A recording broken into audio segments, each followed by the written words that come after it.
আমি একজন দরবেশকে বাংলাদেশের খতিব বানিয়েছি, ঠিক না ঠিক? আজকে এই সাতপন্থী বেয়াদবেরা তারা কত দুষ্টতা দেখিয়েছে। আমাদের বাংলাদেশের শীর্ষস্থানীয় আলেমদের নামে তারা মিথ্যা মামলা দিয়েছে, ঠিক না ঠিক? বাংলাদেশের ইতিহাসে তাদের মতো এত নক্ষলজনক ঘটনা কোন ধরনের ইহুদি নাসারা এই পর্যন্ত করতে পারে নাই, ঠিক না ঠিক?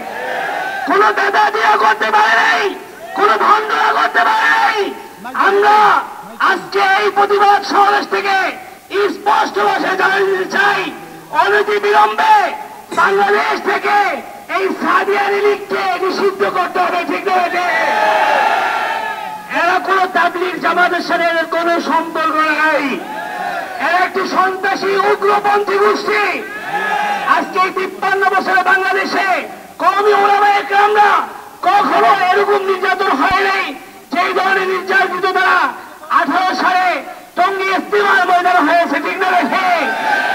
সেদিন টঙ্গী ইজতেমায় তারা ইজতেমার নামে জোরের নামে একটা জঙ্গি সুরাউন দেখিয়েছে, ঠিক না ঠিক? আজকে যদি আমাদের অন্তর্বর্তী সরকার তাদের সুবট দেওয়া হয় যে অন্তর্বর্তী সরকার এদেশে আসার পর থেকে একের পর এক যেই শেখ হাসিনার দূষর মোদী সরকারের দূষররা এই বাংলাদেশের পরিস্থিতিকে অশান্ত করার জন্য তারা বিভিন্ন রকম পায়তারা চালাচ্ছে, তারই একটা এজেন্ডা এই সাদিয়া লীগ এই বাংলাদেশে কায়েম করতে চায়, ঠিক না ঠিক?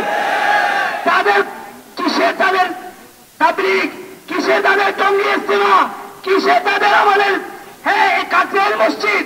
কোথাও বাংলাদেশের কোন স্থানে কোন মসজিদে দাওয়াত তাবলীগের নামে একটা সুসংগঠিত একটা হক্কারি দাওয়াতের নামে তাদেরকে গোখানে দাঁড় হাতে দেওয়া হবে না, ঠিক না বেটে? তারা একটি ভণ্ড, তারা নিষিদ্ধ ঘোষিত একটি জঙ্গি সংগঠন, ঠিক না বেটে?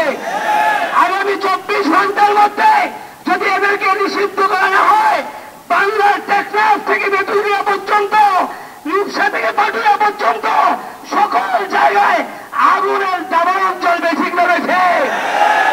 আপনারা এখনো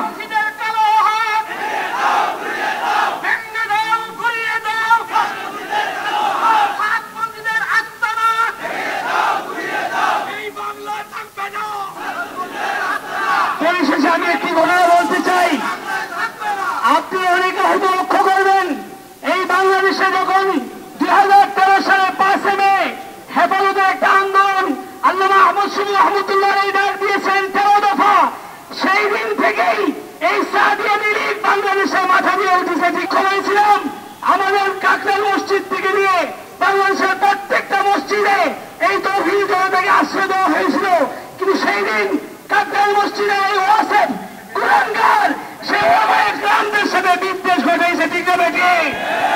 তারা বুঝে পেয়েছে যে যখন হক্কানি ওলামায়ে কেরাম দাওয়াত তাবলীগের মেহনতের লোকেরা তাওহীদ জনতা এক থাকবে, এই দেশে আর কোন ধরনের অপতৎপরতা ইসলাম বিদ্বেষী কাজ চলবে না।